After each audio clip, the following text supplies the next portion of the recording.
Tonight's program is about Pewabic Pottery, and we're very happy to have with us Cara Catallo, right? Correct? Okay.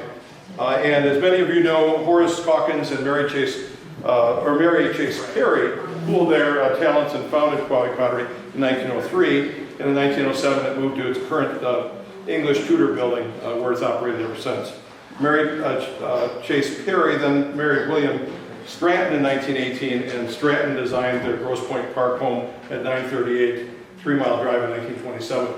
You learn something every day. I think I know something about Pewabic Pottery, and I'm reading Cara's book, and then I find that in 1937, in the Great Depression, the Strattons had their choice of either selling their dream house or closing the pottery. They moved back to Detroit. Here I thought they lived on 3 Mile Drive much longer. Today, Pewabic continues Mary Chase Stratton's dedication to handcrafted ceramics and remains known for its iridescent glaze.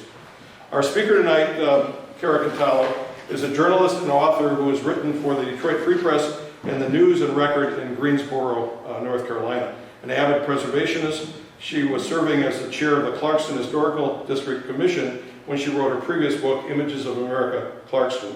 Her interest in Pewabic pottery comes from her Detroit heritage combined with her love of art and dedication to history. She's raised and lived in Clarkston and possesses a B.A. from Simmons Rock College at Bard in Great Barrington, Massachusetts, and M.S.J. from Northwestern. And then you can tell us, you told me to leave that out, that you recently took a new position and who you're working for. Right. If you don't mind mentioning that before you start. Cara, thank you. Hi.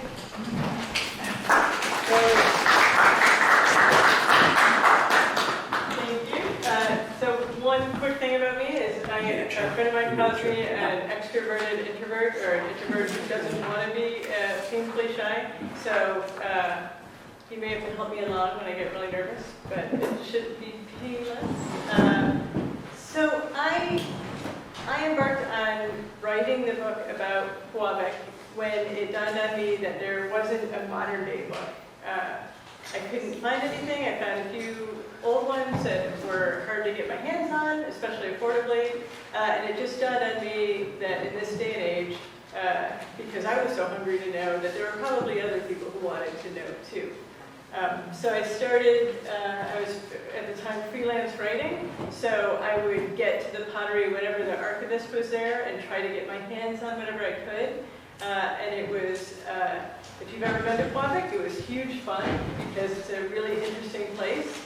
And I was very fortunate that they opened the doors as much as they did for me.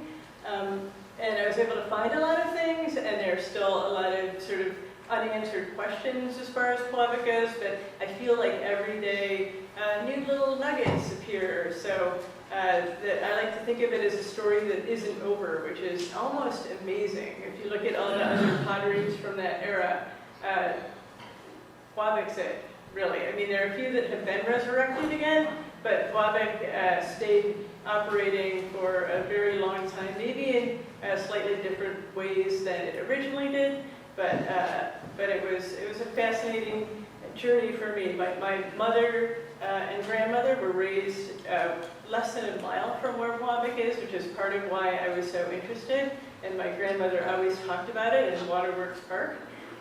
So it was a really enjoyable experience for me.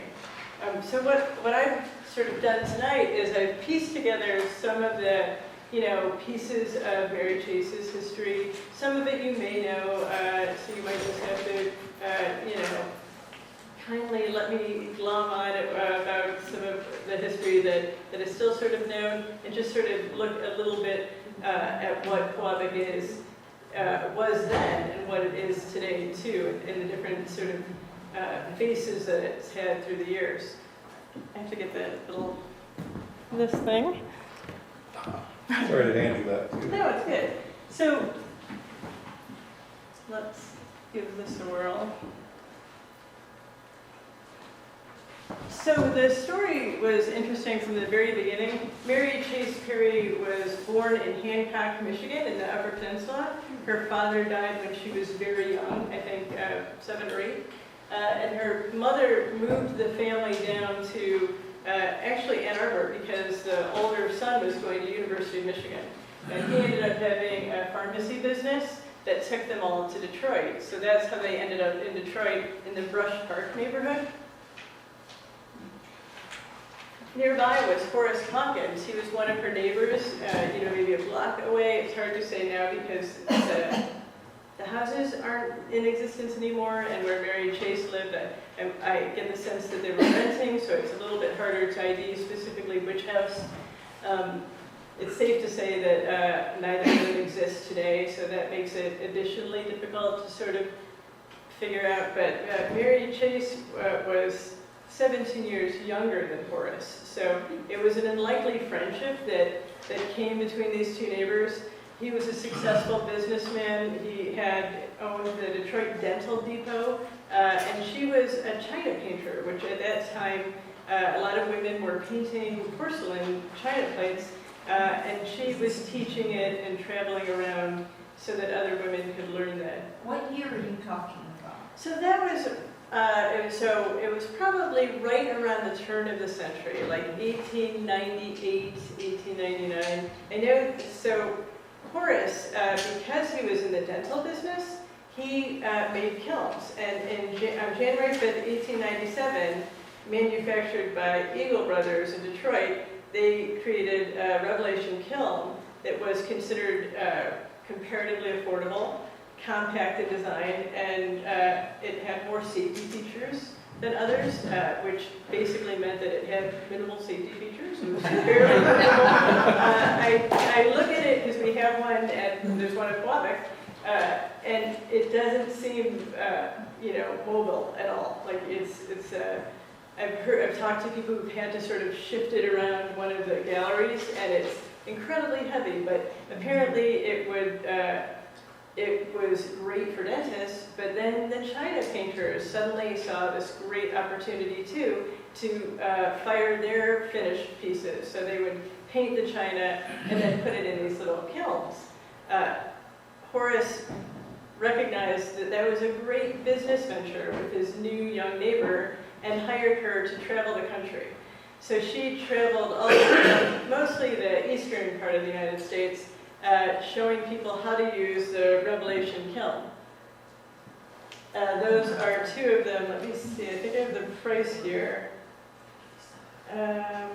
Yes, so kiln number 5 on the left reportedly sold for about $81.50, and the nearby number 6 cost $96.50. Which, it's funny, we've been, as we try to figure out pricing, it seems like this would be comparable to what you would expect when you add in inflation. So it's not too shocking, and we've noticed that with a lot of pieces as well. But she traveled around, tried to basically drum up business for Mr. Caulkins, and it was a great relationship. They became very good friends. And his wife was roughly her age, so they also became friends. They would vacation together to Rondeau, Ontario, which isn't too terribly difficult to get to. I think the Caulkins family had a home there. And it was on one of those trips that Mary Chase was saying that she was getting bored with this sort of superficial relationship with art. Sort of getting the pieces that were already created and just painting them was not enough. She wanted to be on the ground level and just have a change in life. She'd gotten tired of all the travel. So apparently, she wrote in her autobiography, and it's just great to envision, that she was walking along the beach and a crumpled up newspaper basically hit her in the face, and on it talked about minerals and clay and the future of America is in the arts and crafts, like working with clay and minerals, and suddenly it dawned on her that she wanted to become a potter. She immediately confided in Horace, who she said about his response of immediately saying that he would back her. No other human whom I have known would recognize the unfolding of an idea of which he was willing to be a part. And throughout their long friendship, this seemed to be their relationship, that here was a successful businessman. I believe, basically he had the funding to make a pottery happen, and here was this young artist who very fortunately found this person to help her dreams come true. She also said, "I have little idea that he believed we would continue very far, but he brought a zest with which he in turn invested over our small beginnings, and how small they were. I had superficial training in certain forms of decorative art, hazy vision of a development connected with clay, yet my whole thought was possessed by the idea of taking definite steps which would leap forward."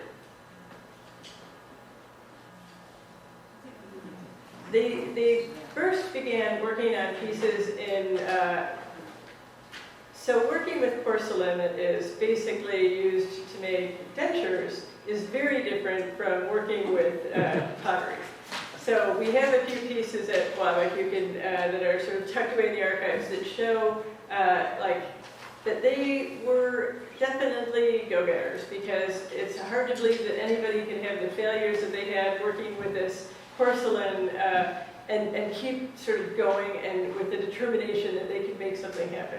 And they did. I feel like I should take this into the schools and tell young people, like, don't give up, because from failure builds great success. But they made a few things that didn't work out, but they just kept trying and trying, mostly in his basement. I think I've read a few places that the Dental Depot had a place too.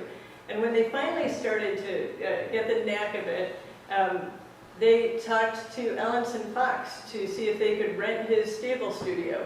They needed more space.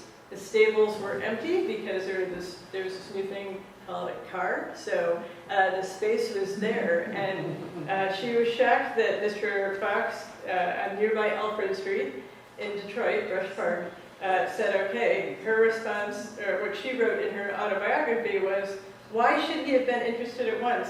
A slenderish young woman proposing an outlandish scheme of turning his recently vacated stable, facing John R. Street, into an embryo pottery, attaching a kiln to a chimney, setting up mills to grind glazes. No one knew what next. Perhaps the very audacity of the proposition appealed to his ever-open mind." Now, sadly, like so much of the story, this building doesn't exist anymore, but it was behind the Ransom Gillis house. So if anybody's familiar with the fairly well-known Ransom Gillis house, this was the stable studio, or the stable building that went with that home. So if you drive through Brush Park now and find the Ransom Gillis house, there's a giant new development that has sort of almost looks like it's engulfing the house. And part of it stands where this building once stood. It existed for a long time. I've heard that it was, I think a gas station, I think a restaurant, many peculiar things before it finally just had to be taken down.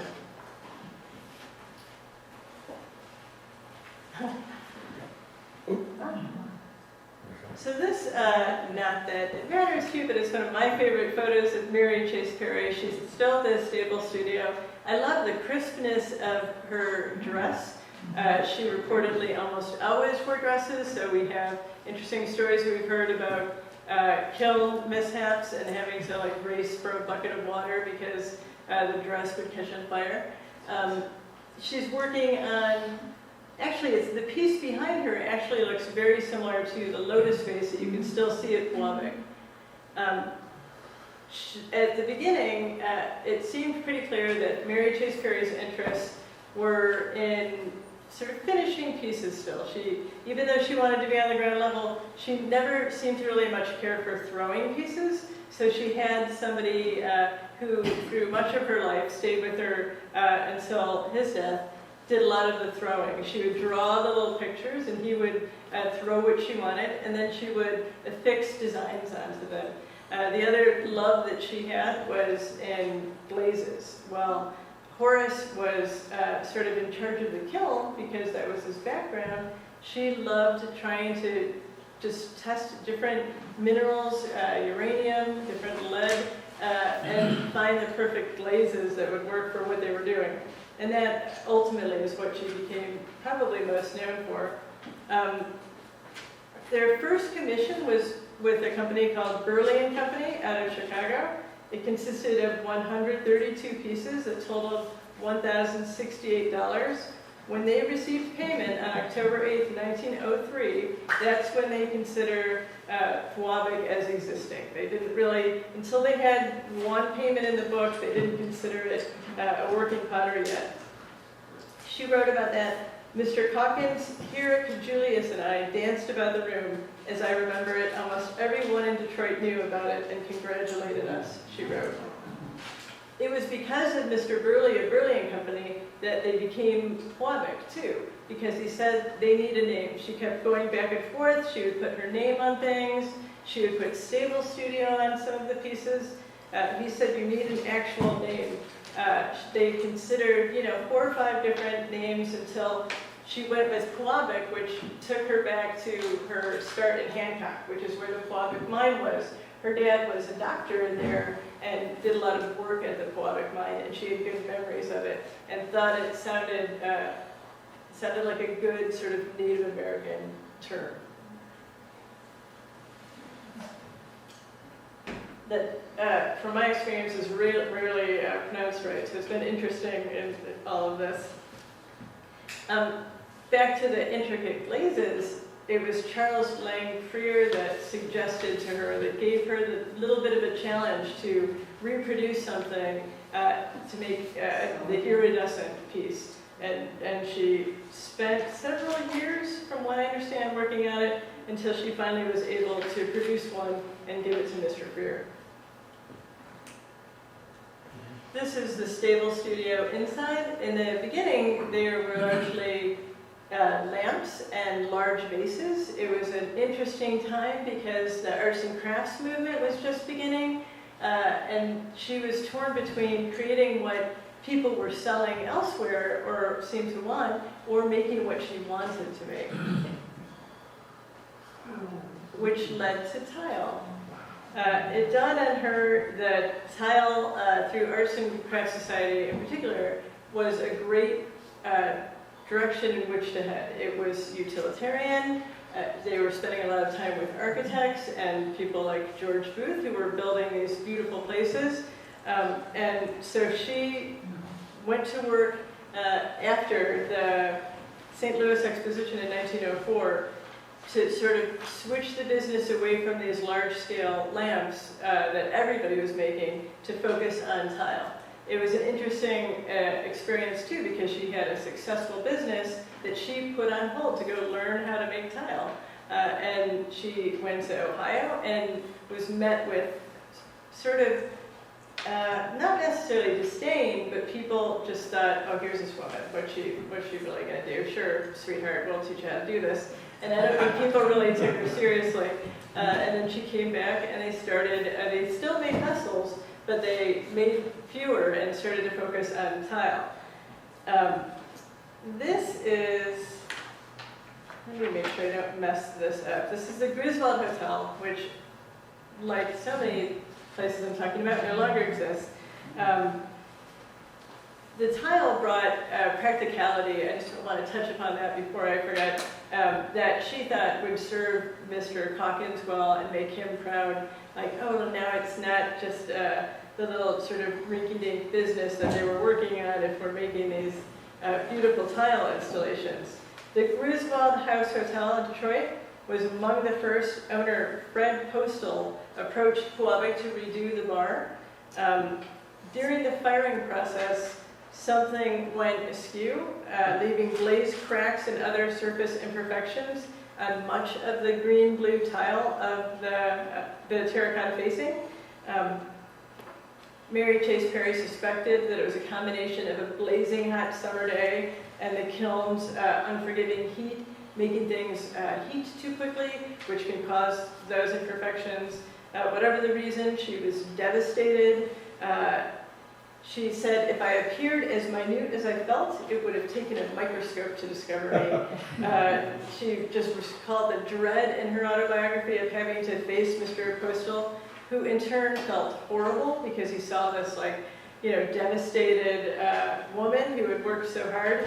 And he examined the damaged pieces and announced that they looked friendlier than brand new ones, and said he would take them. After that, if he saw her passing in front of the hotel, he would always make her come inside to to show everybody, like, the person who made the tile. She had written, "We were so anxious to deliver material perfect mechanically that we had utterly failed to recognize a more important factor, a quality which Mr. Postal either foresaw or out of the goodness of his heart pretended he saw. I thought he was an angel just the same." And that was one of the, she resisted showing that one of the tiles that you can't see in this vintage postcard was an ecclesiastical tile that she put upside down because she thought it would look interesting. Because that was the other work that they were doing. If you have seen Pewabics in many of the churches around Detroit. But she made great use of it all. Horace Caulkins said, she said of him, "Up to this time he had been fairly reticent, not to say negative, in acknowledging his really active connection with our little shebang," as he termed the pottery. After that, she thought that she had made him more proud of what they were doing. The change also solidified the direction in which they were headed.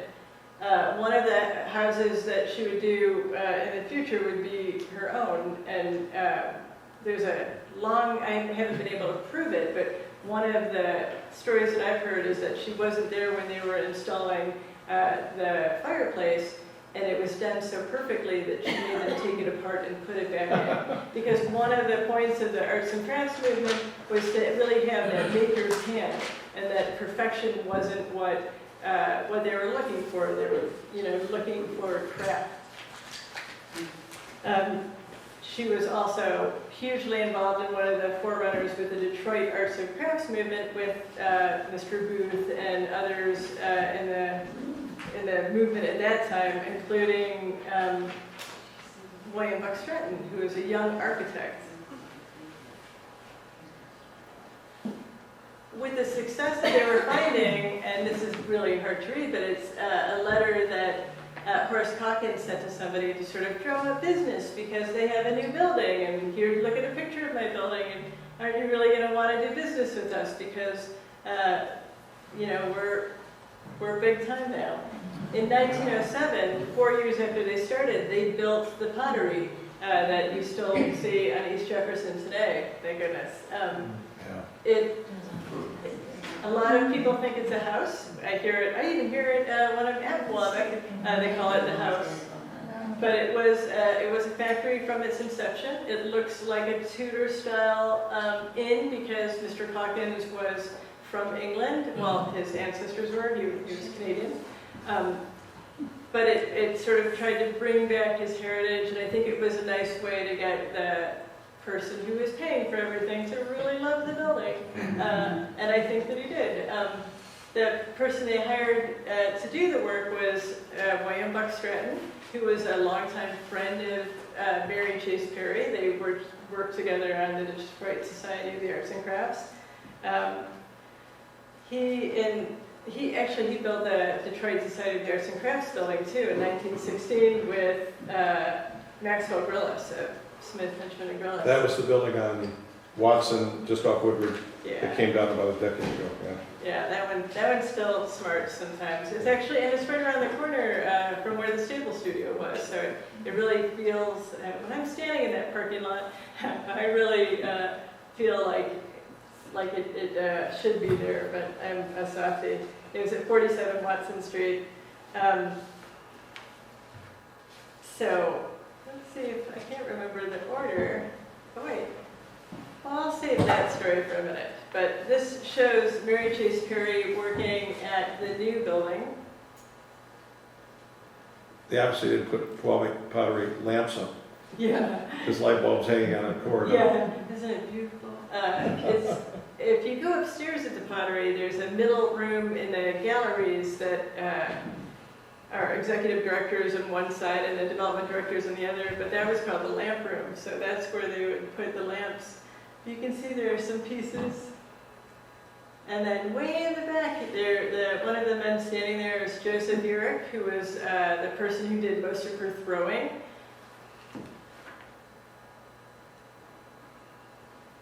This is Mary Chase setting out the rainbow fountain at Cranbrook. That still exists, but because of wear and tear, it's outdoors, it's been restored. So It looks largely the same, but isn't entirely.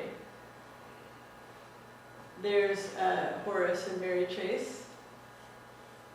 They're like really serious, but people did in photos then. So Mary Chase went on to marry William Buck Stratton, who designed not only the pottery and the Detroit Study of the Arts and Crafts, but her home. She lived on East Grand Boulevard. She had him design the house and build it. They were so actively involved with the Detroit Study of the Arts and Crafts that she announced their engagement at the 1918 American Federation of Arts Convention in Detroit. Like an added bonus, thank you everybody for coming along. By the way, they were both in their 50s. They had been friends for a long time. They ended up marrying at Horace and Minnie Caulkins' home on June 19th, 1918. And yeah, he was 53 and she was 51. And they moved into, at that time, her house on East Grand Boulevard, which she had designed in 1912. A few years later, it was almost a decade later, they began their efforts to build his dream house. One of the ways that they did it was they dismantled the house on East Grand Boulevard to use the bricks and the tile, the beams in the new house. Something that I found that was written about it, it said, this house, built in 1927, is a development of the old place, with many ideas repeated. They used much material from the old, beams, doors, windows, tile, and added antique furniture, and doors bought during a 1924 trip to Spain. In an age when houses were monumental or stylized, Stratton used texture, rough plaster, cork surfaces, paint-stained wooden beams, in harmony with handmade Pewabic tile, to define space and a fresh interpretation. The influence of the arts and crafts movement is apparent, but tempered by modern and Mediterranean design.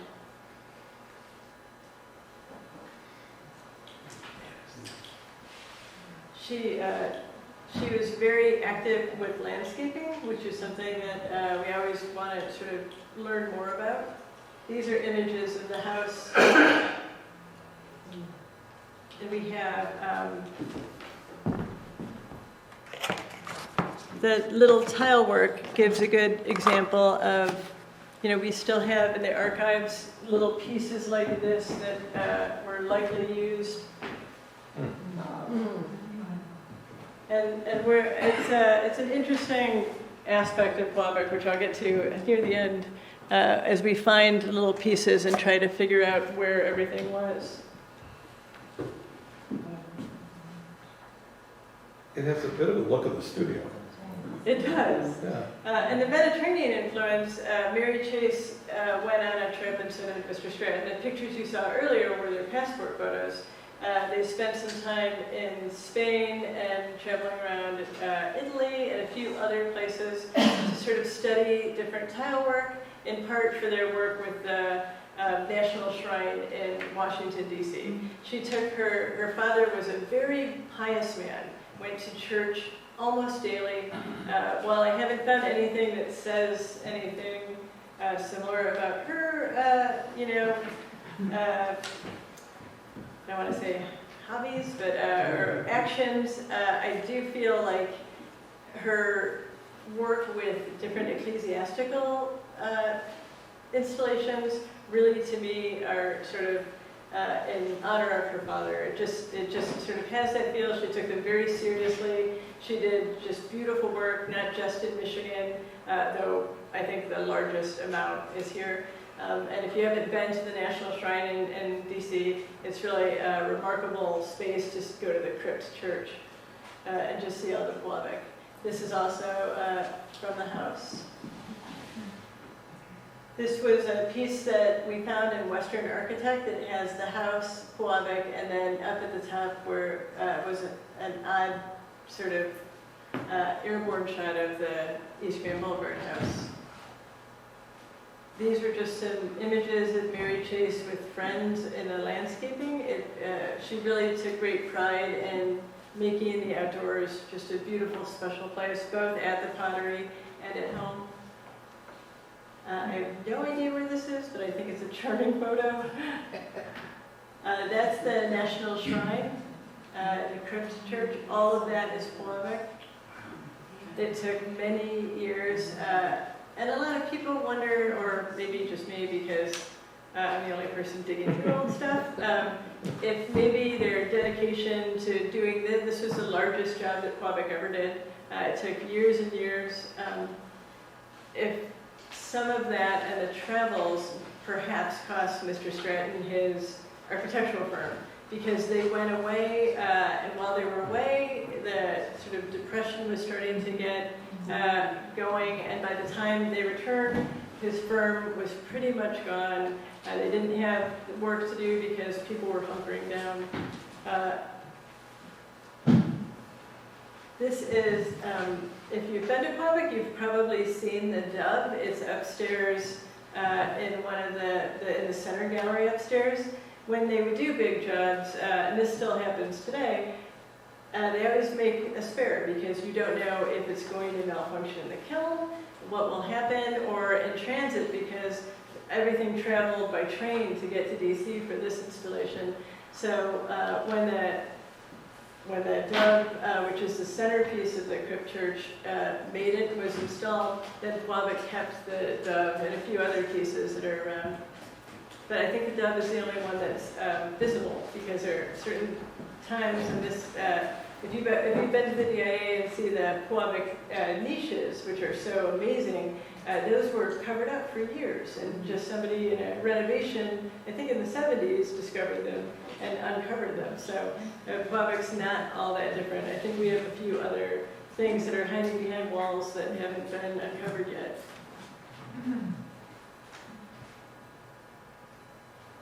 Good old mortar and pestle. There she is. She lived, actually, you know what, before we get to elderly Mary Chase, I want to share one thing that that I found. I think that what was most meaningful in my research is I found a letter that somebody had written describing Mary Chase's personality. It was the one thing I couldn't quite figure out from newspaper articles. Unfortunately, somebody else had noticed that at a time when there were people who knew her and who could still write about her. So they contacted Murray Douglas, who was one of her students at Wayne State, and at the time Wayne State operated out of Pewabic, the ceramics program. And he had gone on, he studied there, he went on to teach at Brookside at Cranbrook, and after he had retired, somebody asked him to just write down his memories, and he wrote, because we're in Grosse Pointe, I thought I'd share what he wrote about that house. He said, the home that William designed for them on 3 Mile Drive in Grosse Pointe was their dream home. It was an exquisite structure. The exterior was constructed by used fire brick taken from the Stroh Brewery's brewing vats when Pewabic was relining them. The brick was a dark fawn color. As the garage doors opened, the Stratton touch was revealed in several iridescent tiles hung on the wall to catch car headlights. The multi-level interior was, of course, filled with glazed and unglazed tiles with much 15th and 16th century furniture and accessories, which they had brought back from Spain. One of the items, brass and copper brazier, I never know how to say it, for carrying hot coals became our wedding present. Her own bathroom was an exotic display of Pewabic blue and iridescent tiles, including the fixtures. Water cascaded into the tub. It was a lush setting for a Cleopatra rather than Mary Chase, but perhaps she had her fantasies. She also collected such oddities as a pair of very worn turquoise corduroy trousers, which she had brought from a small Spanish boy who was wearing them, and she liked their color. The hard part about the 3 Mile Drive house, or the Stratton house, is that they only lived there 10 years. Again, because of the Depression, they came down to a point where they had to choose between Pewabic or the house. And Mary Chase was very dedicated to her employees, and Pewabic won. The Depression cost them not just Mr. Stratton's architectural firm, but their dream home. And they were there just from 1927 to 1937. and sadly he passed away the following year. She moved back to Detroit, lived around the corner from Pewabic. I know we've talked about how there are a series of delightful rumors about Pewabic, and one was that she would walk to and from the pottery, and a lot of people thought maybe it was the 3-mile drive house. We believe it's when she lived around the corner, literally like just out Cadillac. So that's one of the little rumors that we quietly. And if I may, Gary, it's 3.3 miles from 938 to the front door of Pewabic. So there was also a rumor that the street was named, but the street was actually started in 1916, long before the house was built. So, right. yeah. It was a perfect. It would have been a good story anyway. Yeah, That's right. I always feel bad, like, sorry. Darn. Which, it happens, people will approach with like, do you think this is Pewabic? And the house I'm looking at, and, we're always hoping that we can say yes, and sometimes we quietly have to say like, probably not. There's flint faience at the time. Sometimes it's tough to tell the difference between the two, but yeah, there's still a huge amount of Pewabic. One of my favorites is when I visited the aquarium at Belle Isle. The docent was telling me about the Pewabic, and I'm looking up and it's glass, and I'm like, I don't know how to like approach that. Like I'm just gonna enjoy the fish. Yeah. So Mr. Douglas wrote that the death of William Stratton in 1938 was a severe blow to Mary Chase. They had worked for so many years in tandem. He was frequently at the pottery. His was the first demonstration of throwing at the wheel that I had ever observed. He was quite skilled at this process and made design models for John and other throwers to copy. A few of us have really taken an interest in Mr. Stratton. We're always searching for more information. There are still several buildings that he built. Harryford Hospital, the original part, was his. No, it's not. But I think... No, it's a different hospital. It's actually to the east. It was the hospital that Henry Ford had was actually done by a staff architect. I can't remember his name right off the head, but it's not Stratton. So is it, but I keep seeing it, that it's... It's a hospital that was torn down for the large freeway. Right, yes, all right, so there, see, they just drop like flies. But if you know any other places, I know the... I've got a ton of his stuff cataloged. Oh, I would love to know more. I've been, I feel like he's a quiet entity that is huge about Pewabic and about Pewabic existing. And I know we recently, Pewabic went to an auction and just recently brought back one of his pieces. And it's interesting because he was so fluid within the building, but you don't hear that much about him. But yeah, I've enjoyed learning more about him, and we'll now scratch that off. But yeah, I'd love to talk more. So Mary Chase stayed with Pewabic until her death. She outlived Mr. Caulkins by a considerable amount. He passed away shortly after the Strattons were married. She continued on, and the Caulkins family continued with their ownership. When Mrs. Stratton passed away, they had no children, so the Caulkins family, they had the pottery. They took ownership. They weren't interested in keeping it going, but they weren't interested in having it close. So they shopped around to try to get a school interested. It took about a year, but Michigan State eventually was given the pottery. It worked out for a while, and then Michigan State couldn't handle the sort of deficit that it caused and was anxious to get rid of it. Luckily, some interested, some people who had been connected with Pewabic and with Detroit banded together to start the Pewabic Society, and in the nick of time, Michigan State. What year did she die? She died in 1961. Yeah. And that, I believe, I think this is from her 90th birthday. Yeah.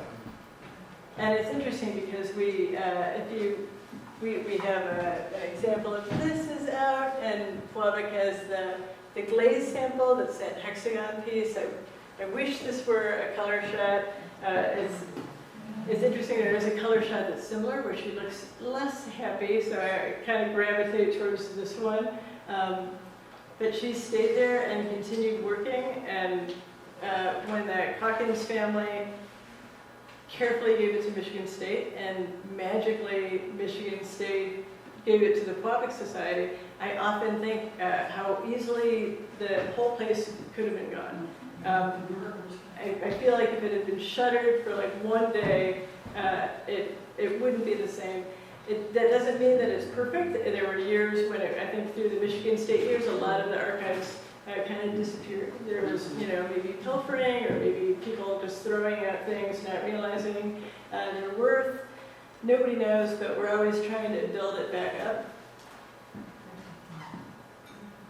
This is what happened to the Detroit Society of the Arts and Crafts, which when I look at pieces like this, it makes me extra grateful that Pewabic is still around and doing work today, like Comerica Park. This is in St. John.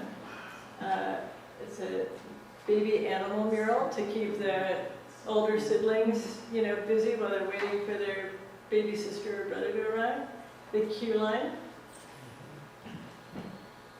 And then, of course, like Pewabic has the mural that they recently put up. And then there were great efforts to increase the tile studio so that the tile pressers had a little bit of elbow room. It was dark. There was no lighting or natural light. It was a very small space. And then eventually it happened. And now if you go back, you can take a tour and walk back there. You see some very happy tile pressers because they have room, and it's like it's a beautiful space that will also help Pewabic have a shorter lag time, because that was one of, I think, the arguments with the architectural tile is that they could possibly produce it, but their tile dryer couldn't hold enough to get that part going, and then the kilns themselves were big enough to fire more, but there was always sort of this catch. So now I think it's going a little bit better. And that's the last one. I brought a few things that I thought people might find interesting. They don't let me walk off with much, so I'm a little limited. One thing was there is the little blower girl, and when you get up, you can sort of see it. It was one of the early commemorative tiles. I can't remember, now I can. The American Blower Company, it's right there. And what I really like about this is it was modeled after one of Horace Caulkins' daughters. And the tile then went on to sort of have, its own life beyond being a commemorative. They just took the bottom off. And then, because I love sort of the continuing story, it was used as the model for the angel tile that Pewabic sells today. So it's like some of us look at it and we see the little blower girl more than the angel. Another cool one is the Peacock Tile is made from a mold that was Mary Chase Perry Stratton's. It's the only one that has her initials. So it's sort of one of like great pride of Pewabic. And back to commemorative, one of our most recent ones is the Ford Paquette tile that we just did, which made me think. Barry, you know about that place. Barry and I are on the board there. We're just joking. Yeah, I use this to be able to go over there to take some pictures and just savor that space. It's such a magical place. Because we touched upon, actually, this is sort of interesting. This was a piece that Jacobson's had, so this isn't very old, otherwise I'm very old too. They made specifically for Jacobson's to sell, so they had a series. It was a series of 4 Great Lakes tiles. Right. That Jacobson sold. I have them hanging in my living room. Yeah, it's a nice tile. They're gorgeous. And each tile is a different Great Lakes creature, fish. I think there's a frog. One's a frog, one's a turtle. Yeah, when we were looking at these in archives and thinking like, oh,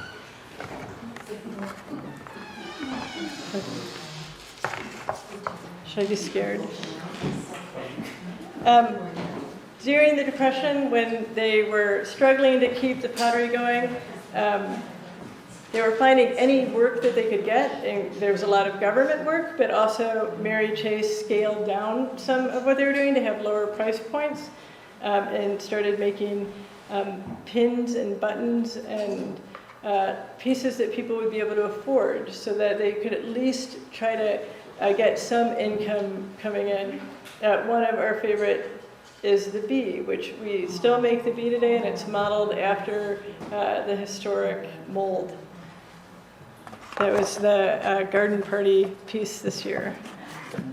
Oh, and then these were the elements like this that we still see around, that you can still get something similar today. Of course, a lot of people ask because people say she was buried with her recipes. The recipes do exist.